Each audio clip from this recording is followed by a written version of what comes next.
Beamy, 29, building surveyor, owner of 3 identical blue shirts because mornings are easier when your clothes stop presenting options. I inspect apartment buildings for people who are considering spending more money than I will earn in my natural life. Roofs, foundations, drainage, the suspicious crack somebody covered with a decorative plant. My job is mostly walking through places and noticing what does not belong, which is why I noticed the woman drawing me on the 612 train.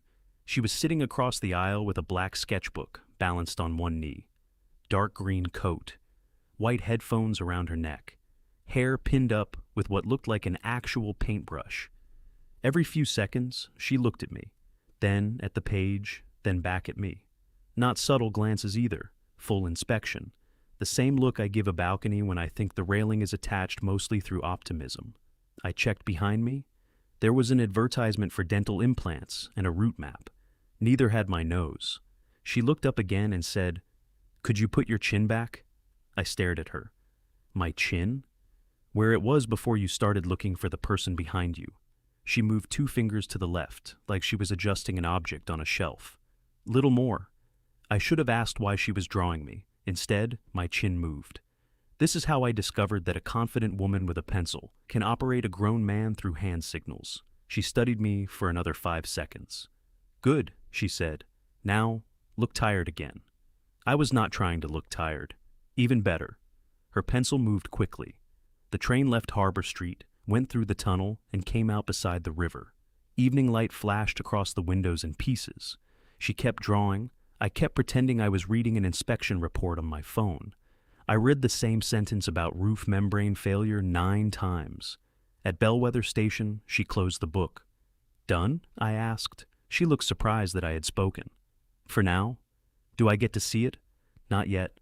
The doors opened. She stood, tucked the sketchbook under her arm, and stepped onto the platform. Then she turned around before the doors closed. "You looked less tired when you got curious," she said. The doors shut between us. That was it. No name, no explanation, no portrait. I told myself the whole thing had been mildly strange and therefore interesting for exactly 8 minutes.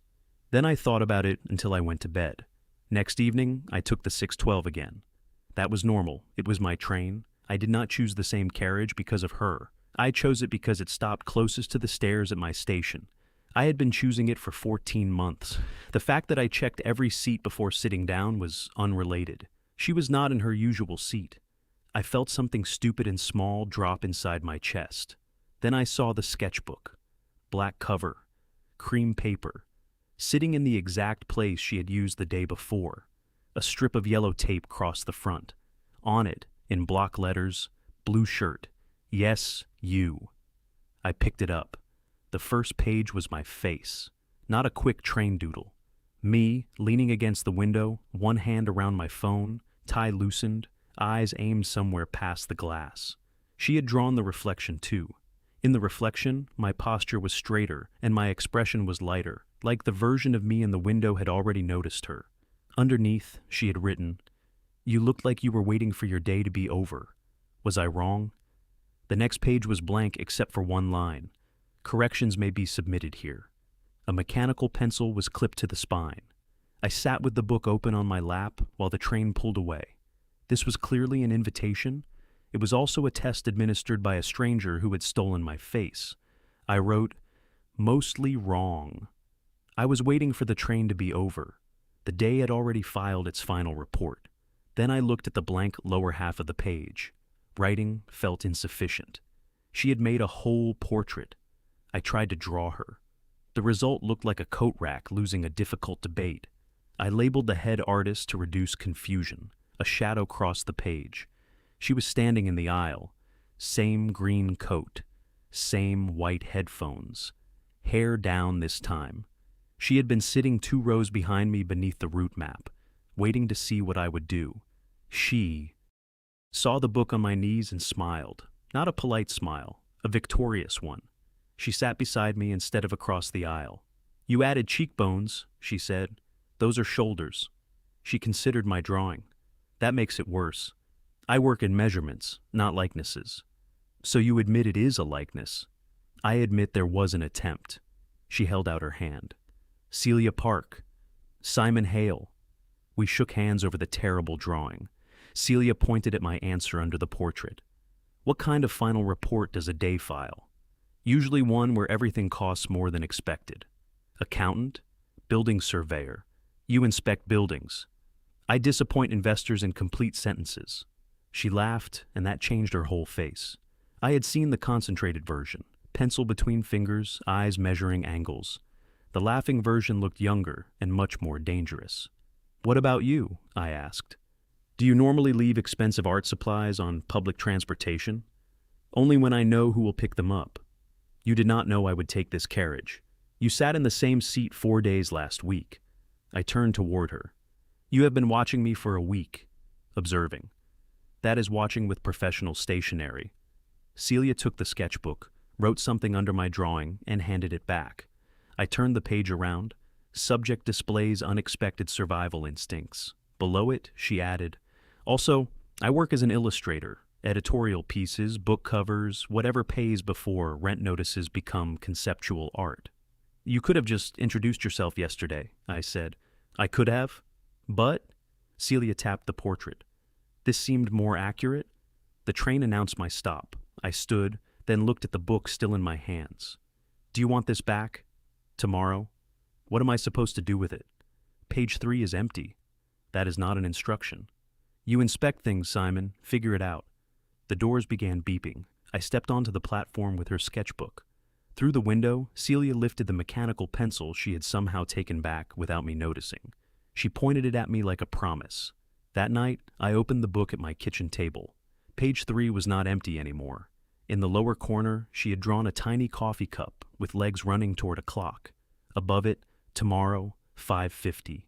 Harbor Street Kiosk. The coffee there is terrible, but the woman who runs it respects urgency. I wrote beneath it, 5:50 is not a time people choose voluntarily. Then I set an alarm.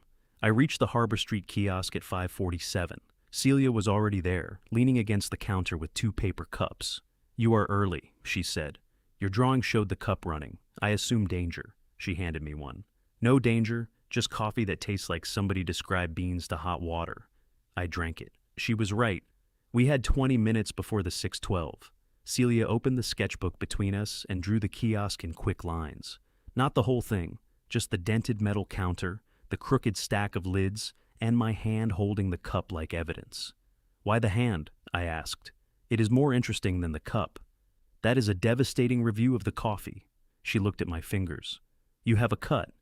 Roof hatch. Did you lose the argument? Draw. So yes. The train arrived before she finished. We boarded together. Celia added the coffee sketch to the next page, then passed me the pencil. Your turn. We have established the limits of my visual work. Right then. What happened before the hand picked up the cup? I wrote, subject arrived 3 minutes early to prove he is relaxed about schedules. Celia read it. That is accurate. She drew a tiny medal on my coat. What happens now? I asked. Now we alternate. Pages? Moves? She flipped to a clean spread. I draw something. You decide what it means. You write something. I decide where it goes. That gives you control of both drawing and location. You can learn to draw. This system is corrupt. File a report. So I did. On the left page I wrote, observed defect. Artist appears to believe every station. Exists for her personal use. Recommended action. Inspect at least one. Celia read it, looked up at the route map, and pointed at Marlowe Street. What is at Marlowe Street? I asked. We are about to inspect it. When the train stopped there, we got off 2 stops before mine. Marlowe Street had one narrow platform, a closed newspaper stand, and a long pedestrian tunnel beneath the tracks. The tunnel walls were covered in murals, birds, windows, hands, blocks of blue and orange. At the far end, painted waves climbed the stairs toward the street. Celia walked backward through the tunnel, watching my face. You knew this was here, I said. I suspected. That means yes. I had seen one photo. She stopped beneath a painted flock of red birds and opened the sketchbook. Stand there. You have issued a lot of instructions for someone under inspection. Please stand there. Much better. I stood under the birds. Celia drew for 5 minutes. People passed between us. A man carrying flowers. a kid bouncing a basketball, two women arguing cheerfully about where they had parked. The world kept crossing her page. When she finished, she showed me. She had drawn me looking up, surrounded by birds that seemed to be escaping my shoulders. I did not look tired. I looked startled, alive, but inconvenienced by it. "That does not look like me," I said. It did for about 3 seconds. "When?" "Before you realized I was watching." Something shifted in my chest. Not romance yet. Recognition, maybe. Celia had caught a version of me I had not arranged. I took the pencil. Under the drawing I wrote, "Subject discovered building inspection has poor preparation for birds." She groaned. "You cannot joke under every sincere picture." "That sounds like a challenge." "It is a request." Her voice was still light, but the difference mattered. I looked at the page again. Below my first line, I added, "I like this one. I am not used to looking like I belong inside a picture." Celia read it without speaking. Then she closed the sketchbook carefully. "Good," she said. "Keep that." We walked up the painted stairs and found a row of food stalls beside the station. I bought dumplings because I had missed my usual connection, and hunger was beginning to make my decisions. Celia stole one. "That was mine," I said. "Draw up a loss estimate." "One dumpling, structural integrity compromised. Cause? Unlicensed artist." She smiled and offered me half of hers. I took it. That became the first stop. Not the first train stop, the first place that belonged to the book. Over the next 2 weeks, there were 7 more. They were not repetitions. That was the trick. Every page changed what the next one could be. Celia drew the old clock above Harbor Street, with one hand missing. I wrote that a clock missing a hand was either broken or extremely confident. She made me meet her there on Saturday at noon, when the station market filled the concourse. We found the missing hand in a cardboard box at an antique stall, or at least a brass object the seller claimed was the missing hand. Celia drew me holding it like a sword. I added a speech bubble that said, "I challenge time to a formal review." I wrote a description of a narrow green door I had seen during an inspection near Alder Row. Celia decided it led to either a secret garden or aggressive plumbing. We got off at Alder Row. It led to a courtyard where 3 restaurants shared 6 tables and a lemon tree. Celia drew the tree. I drew a lemon that looked like a potato receiving bad news. She kept it. At Riverside, she sketched a man asleep against the window, but left the seat beside him empty. I wrote, "Reserved for somebody who does not mind snoring." She added, "Application denied." Then, beneath that, smaller, "Seat still available." I read the line twice. Celia watched me read it. "Subtle," I said. "I can erase it." "Do not." She did not. By the 3rd week, we no longer pretended the sketchbook was an art project between commuters. It was how we asked for things before we were brave enough to use the normal words. Celia drew a bowl of noodles under the sign at East Market. I wrote Thursday, 7. She circled it and added, "This is a date if you wear a different blue shirt." I owned 3 blue shirts, all identical. I went shopping. On Thursday, I showed up in a gray sweater. Celia was waiting beneath the East Market sign in a red jacket I had never seen. She looked at my sweater. "You do own another color. Temporary deviation." "I am documenting it." She opened the book. On a fresh page, she drew a square around me and labeled it Date 1. "Very subtle," I said. "I use subtle already. It took 3 weeks. You left me a portrait after 24 hours. That was professional outreach. You drew an empty seat and invited me into it. Transit planning." I pointed at Date 1. "This?" Celia met my eyes. Me asking clearly. There it was. No game available to misunderstand. I took the pencil and wrote beneath the box, "Accepted clearly." Dinner lasted 2 hours. The restaurant had 12 tables and menus covered in drawings of peppers that did not correspond to actual danger. Celia ordered something marked with 1 pepper. It tried to kill her. She refused to admit it for 6 full minutes. "Your eyes are watering," I said. "Emotion. Your emotion is sweating. The noodles are moving. That is your hand shaking." She pushed the bowl toward me. "Inspect it." I tried 1 bite and lost feeling in my lower face. Celia watched me reach for water. "Professional opinion?" she asked. "Demolish the building." We ordered dumplings instead. At the table, Celia drew 2 bowls with flames climbing out of them.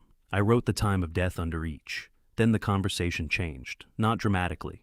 She asked why I became a surveyor. I told her I liked buildings because they were honest if you knew where to look. Water stains spread, doors stuck, floors tilted toward the thing that had moved. People could tell you they were fine while rearranging their whole life around a crack they did not want to name. Celia turned her cup between both hands. "Do you do that?" she asked. "Inspect people? Rearrange your life around things you do not want to name?" I considered making a joke. She waited. "Probably," I said. "I moved here 2 years ago for work, kept saying I was still settling in. At some point, settling in became what I called not changing anything. Same train, same carriage, same shirt. 3 shirts. That makes it much healthier." I smiled. "What about you?" I asked. "Why strangers?" Celia looked down at the sketchbook. "They do not know what face they are supposed to make for me. And people you know do. People see a pencil and perform. Strangers forget after a minute." She ran one thumb along the page edge. "Also, strangers leave. If a drawing is bad, it does not have to become a conversation. You made this one a conversation." "I know." She said it softly, but she did not retreat from it. After dinner, we walked to the train in cold rain. Celia held the sketchbook under her jacket. I held my umbrella mostly over her, which meant the right side of my sweater absorbed the weather. On the platform, she noticed. "You are wet," she said. "Observation skills remain strong. You could move closer." So I did. We stood under one umbrella with her shoulder against my chest. The train was 4 minutes away. Celia looked up at me. "Simon." "Yes?" "I am going to ask clearly again." "All right. Can I kiss you?" Every useful word I had ever learned left at once. I managed, "Yes." She kissed me beside a timetable covered in rain. Warm mouth, cold nose. One hand still gripping the sketchbook between us. It was not cinematic. My umbrella bumped the root sign. Celia laughed against my mouth. I almost dropped the umbrella completely. Then I put one hand at her waist, tried again, and the second kiss was much better. The train arrived while we were still standing too close. We boarded without separating our hands. In our usual carriage, Celia opened the sketchbook. The page after date 1 was blank. She drew 2 simple figures under a badly tilted umbrella. One had a speech bubble that said, "Can I kiss you?" The other said, "Please submit required documentation." "I did not say that," I told her. "Your face did." I took the pencil and drew a check mark over both figures. Approved. After that, the sketchbook stopped being hers. It was ours. We bought a second pencil because Celia kept accusing me of stealing the first one. I kept accusing her of hiding it in her hair. We were both right. The drawings changed too. At first, Celia had drawn moments as they happened. Coffee, murals, my offended face after dumpling theft. Now she drew proposals. A tiny ferry beneath a wide sky. A greenhouse at the end of a route neither of us used. 2 pairs of shoes outside a theater. I answered with dates, directions, and captions. Saturday, 10:30. Bring shoes capable of surviving your own plan. Last ferry back is 8:15. I checked because one of us believes clocks are optional. The theater drawing looks condemned. Naturally, you are interested. Each page moved us off the train and farther into each other's lives. At the greenhouse, Celia spent 40 minutes drawing leaves and then made me pose beneath one the size of an umbrella. She said I looked like a man waiting for a weather report from a plant. I told her plants were easier to work with because they did not issue directions. At the ferry terminal, I learned Celia hated seagulls with a seriousness usually reserved for personal betrayal. One stole half her sandwich. She drew a wanted poster. I added a reward of 1 damaged lunch. At the old theater, we sat in the back row for a film neither of us understood. Halfway through, Celia drew a question mark on my wrist with her finger. I traced one back on her palm. Then she laced our fingers together and left them that way. The book recorded all of it. Not just what we did, what we noticed. Celia drew me checking the closing time before entering every place. I wrote that she always chose the chair facing the room, never the wall. She drew my hand flattening curled receipts before putting them in my pocket. I wrote that she hummed one note while deciding whether a drawing was finished. She drew me listening to her, even when a train announcement cut across the sentence. That page had no joke underneath. I wrote, "You say important things quieter than everything else. I am learning not to miss them. When Celia read it, she closed the book and kissed me before the train reached the next station. One night, she handed me the sketchbook open to a drawing of herself. It was the first self-portrait she had put in our pages. She sat at a desk surrounded by finished commercial illustrations. Clean lines, bright colors. Every image facing outward. Behind her was a closed door with light under it. "What is behind the door?" I asked. "The work I keep saying I will do later."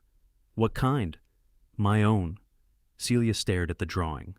Stories without somebody else's headline attached. Places. People moving through them. Maybe a book if I stop being dramatic about the word book. Have you started? I have 87 beginnings. That is not no. It is not a finished thing either. I took the pencil. I did not write encouragement. She had probably received encouragement in soft piles for years. I drew a floor plan, badly because drawing remained outside my professional jurisdiction, but clearly enough. A desk, a chair, a door. On the other side, one large empty room labeled 88.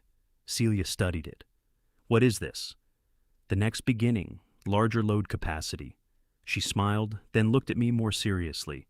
"You never tell me the work is secretly already good." "I have not seen it." "Exactly? Do you want me to tell you something I cannot know?" "No." "Then show me when you want an actual opinion." She leaned against my shoulder. "That is annoyingly reasonable."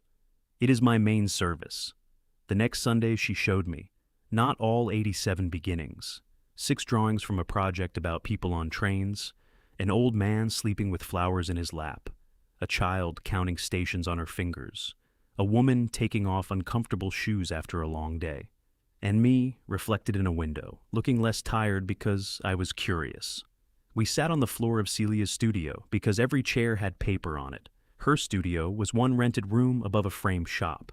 It smelled like pencil shavings, dust, and coffee that had died unfinished. "This is a book," I said. Celia sat cross-legged beside me. "It is 6 drawings. It knows what it is about. You cannot survey a book. Everything has load paths. That sentence is why you inspect buildings instead of drawing people. Buildings respect systems." She laughed, then went quiet. "I applied for something," she said. "A publisher? A residency, 4 months, Northbridge." Northbridge was 3 hours away by express train. Not another country, not impossible, still far enough to remove the 612 from our lives. "When?" I asked. "Applications closed before I drew you. Do you want it?" "Very much." "Then I hope you get it." Celia watched my face like she was drawing without a pencil. "That sounded easy," she said. "It is not easy. You said it like it was. Wanting you to get something and liking what it changes are separate." Her shoulders loosened. "That is also annoyingly reasonable." I pointed at the train drawings spread around us. "Send these."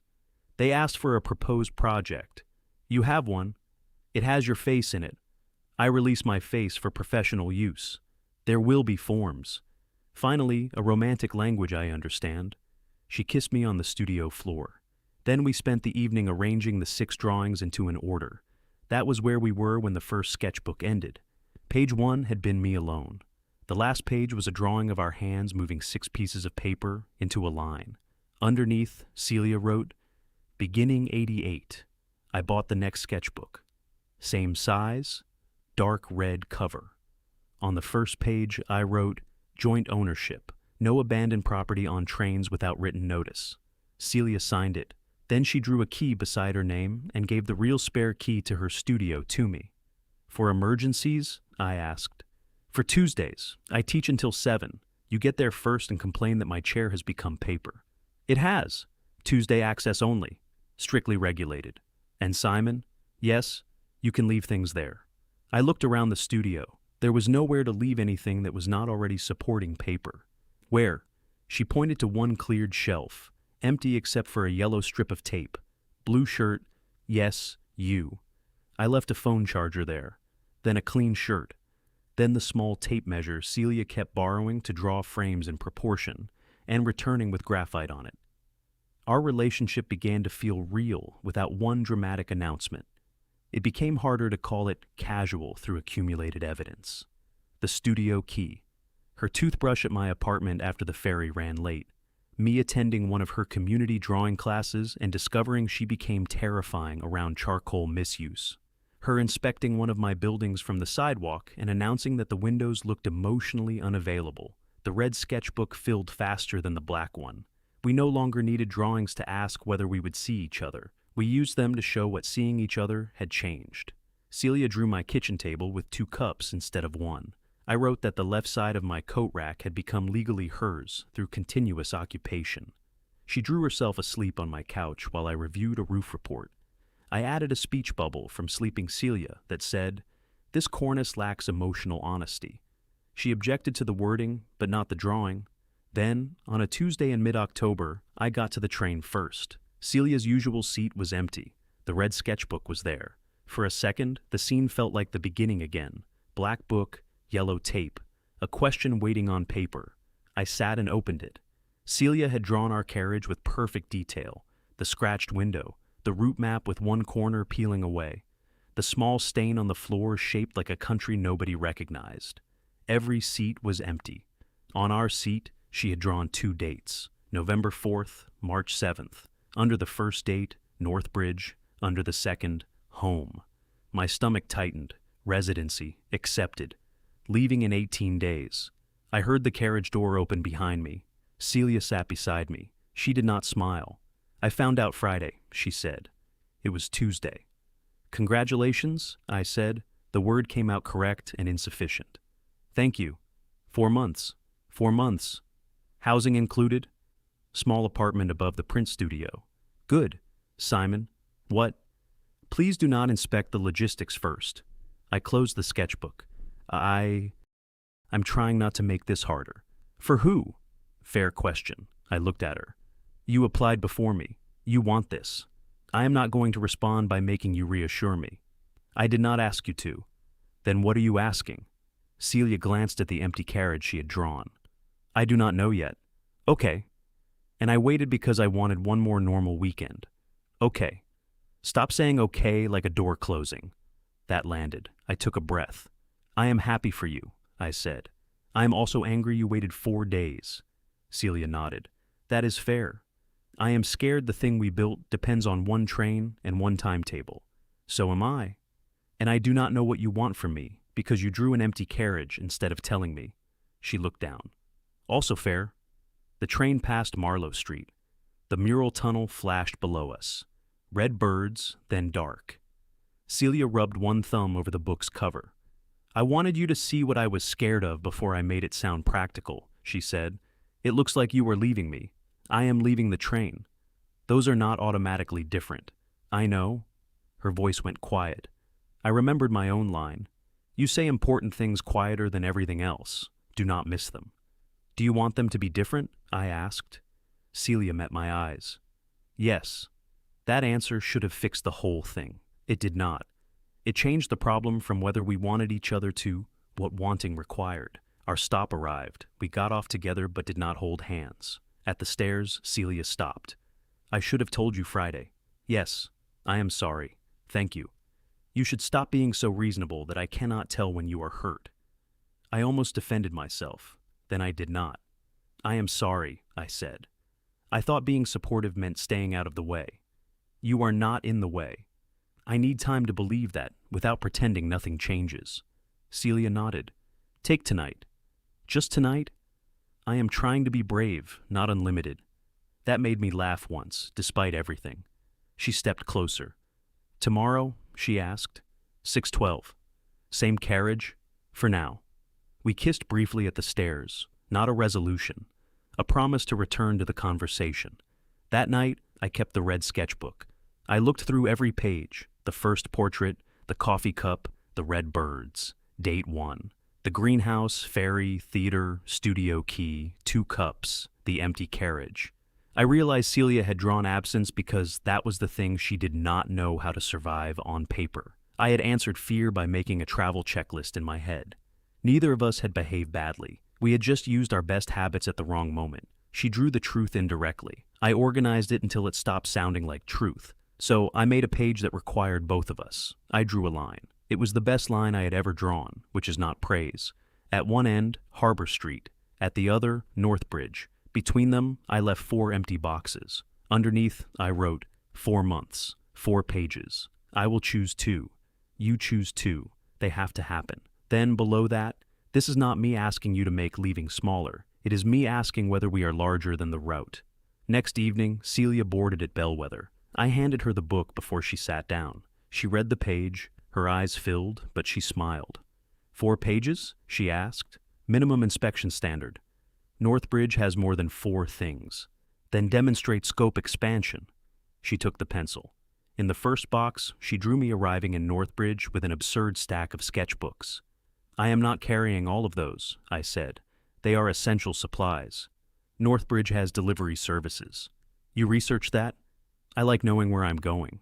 Celia laughed and wiped one eye. I took the pencil. In the second box, I drew Celia standing at my apartment door with a suitcase. She looked like a mailbox carrying luggage. March 7th, she said. I come back here first. Before your studio? Before my studio. She took the pencil. In the third box, Celia drew 2 phones.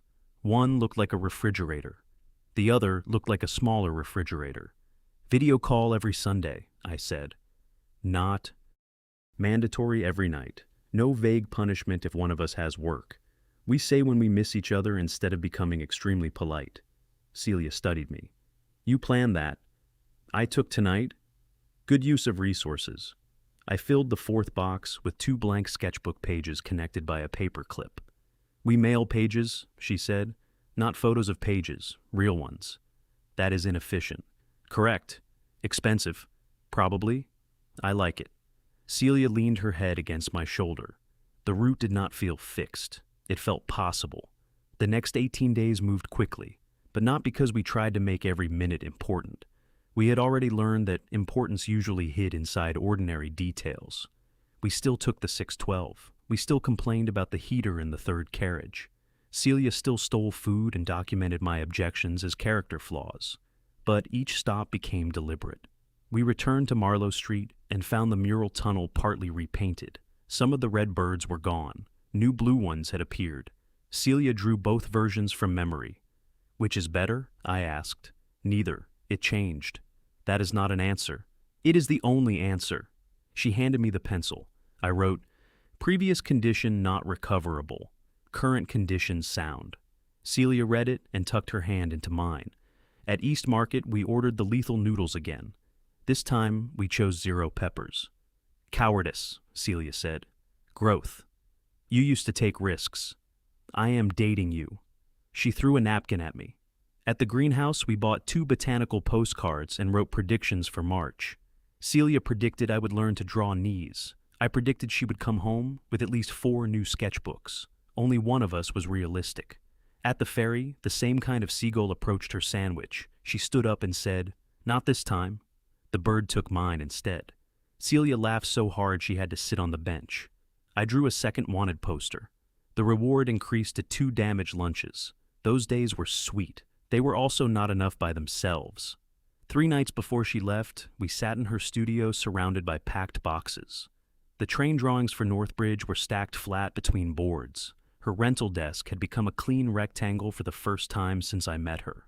Celia held the red sketchbook, but did not open it. We need to say what this is, she said. The book? Us. I waited. She continued. We keep making plans like people who are together. Then we call them pages and routes. We are together? Are we? The question hurt because it was real. We had dated, kissed, slept at each other's apartments, given keys, planned visits. We had never used the simplest words. I thought we were, I said.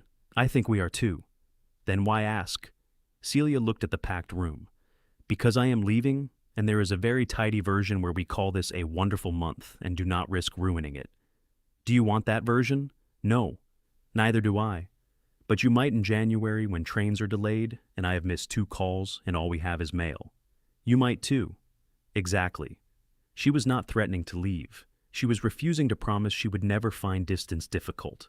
That was honest. I respected it. I also knew what I wanted. Celia, I said, look at me. She did. I do not want to preserve a perfect month. I want the next 4 months, including the bad calls and expensive postage, and at least one argument about whether a mailed drawing counts as communication. Her mouth trembled into a smile. I kept going. I want to visit Northbridge. I want you to come back to my apartment first in March. I want you to tell people at the residency that your boyfriend cannot draw, and I want the legal right to object. Legal right? Strongest available category. Celia's eyes were bright now. Are you asking me? Clearly. I moved closer. Celia Park, will you be my girlfriend while you were there and after you come home? She answered before I finished breathing. Yes. Then she put both hands around my face and kissed me. No umbrella, no train announcement, no sketchbook between us. Just Celia choosing me in the middle of a half-empty studio, and me choosing her. Without a route map to make the distance polite, when we pulled apart, she said, "You know I was already going to say yes. Documentation matters. You made a speech, a concise one. It had clauses. You accepted all terms." She kissed me again. Later, she opened the red sketchbook to the empty carriage page. The dates were still there. November 4th, March 7th. She drew one small figure into the carriage, me holding the red book. Then she handed me the pencil. I drew another figure beside it. Mine looked like a mailbox with hair. Celia stared at it. Is that me? The code is accurate. I have knees. Not at this scale. She laughed and wrote underneath, current condition, together. I added, recommended action, maintain. On departure morning, we did not take the 612. The Northbridge Express left at 9:10 from the upper platforms. I carried Celia's larger suitcase. She carried the portfolio case and complained that my suitcase technique was too emotionally detached. It has wheels, I said. You are not bonding with it. It contains 4 pairs of shoes and a kettle. The kettle is important. The studio apartment has a kitchen. Unknown kettle quality. We found her carriage. There was no dramatic last call, no crowd pushing us apart. We had 12 ordinary minutes on the platform. Celia gave me the red sketchbook. You keep this one, she said. You started it. We started it. What do you take? She pulled a smaller blue sketchbook from her bag. Yellow tape crossed the cover. Simon. Not yet. What does not yet mean? I asked. It means you see it when I mail the first page. That violates our 4-page agreement. Scope expansion. The conductor announced boarding. Celia stepped close. Say the thing, she said. Which thing? The one you keep writing around. I knew. It did not feel difficult. Not anymore. I love you, I said. Celia smiled, and there was nothing victorious in it this time. Only relief. I love you too. We kissed once. Then she boarded because loving somebody does not make trains respect emotional timing. I stood on the platform until the express moved. Through the window, Celia held up the blue sketchbook. I held up the red one. 4 days later, an envelope arrived. Inside was one thick page. Celia had drawn the Northbridge studio apartment, sloped ceiling, tall window, uncertain kettle. At the desk, she had drawn herself working. On the empty chair beside her was a yellow strip of tape. Blue shirt. Yes, you. Underneath, she wrote, First visit, November 22nd. Bring an honest opinion and the gray sweater. I mailed back a page with a train ticket taped to it. Below the ticket I wrote, Sweater accepted. Simon also attending. The 4 months were not effortless. That mattered. Our first Sunday call lasted 3 hours. Our third lasted 11 minutes because Celia had a deadline, and I had spent a day on a roof in freezing rain. We both sounded disappointed. The old versions of us would have become polite. Instead, Celia said, I miss you, and I am bad company tonight. I said, same. Call tomorrow? She said yes. We did. One envelope got lost for 2 weeks. I accused the postal system of suppressing art. Celia redrew the missing page from memory. When the original arrived, the drawings were completely different. One showed me arriving at Northbridge under a heroic arch. The other showed me stepping off the train with my scarf caught in my coat zipper. The second was more accurate. I visited twice. Celia came home once in January and surprised me on the 612. She sat in our old seat with the blue sketchbook open. I nearly walked past because my brain had placed her 3 hours away. She looked up and said, chin back. I kissed her before the train left Harbor Street. By March, her train project had 26 finished drawings and a title: Between Stops. The residency director arranged a small closing exhibition. I took Friday off and went. No speeches about destiny, no giant portrait of me dominating a wall, just people on trains, caught between where they had been and where they were going. My first portrait hung near the entrance. In the window reflection, I looked curious. Beside it was the final piece. 2. Empty train seats, not lonely, reserved. On one seat, Celia had drawn the red sketchbook. On the other, the blue one. The label said, Round Trip. 4 months after she left, I stood at Harbor Street with 2 coffees. The March 7th express arrived 3 minutes late. Celia came through the gate wearing the green coat from the first drawing, blue sketchbook under one arm, suitcase rolling behind her. She saw me and stopped, not because she was uncertain, because she was looking, full inspection. Then she crossed the concourse and put her arms around me. The coffee survived through luck and careful wrist placement. Home first? I asked. Your place first, she said. My studio after lunch. Good answer. I rehearsed it for 4 months.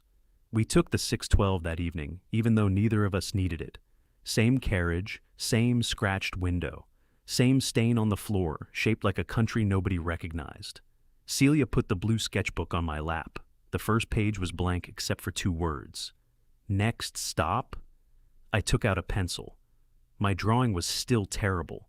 It showed 2 figures getting off a train. One looked human. The other looked like a mailbox wearing Celia's green coat. I drew a line ahead of them without naming where it went. Celia watched over my shoulder. You forgot my knees again, she said. Scale issue. And where is this? I handed her the pencil. You decide.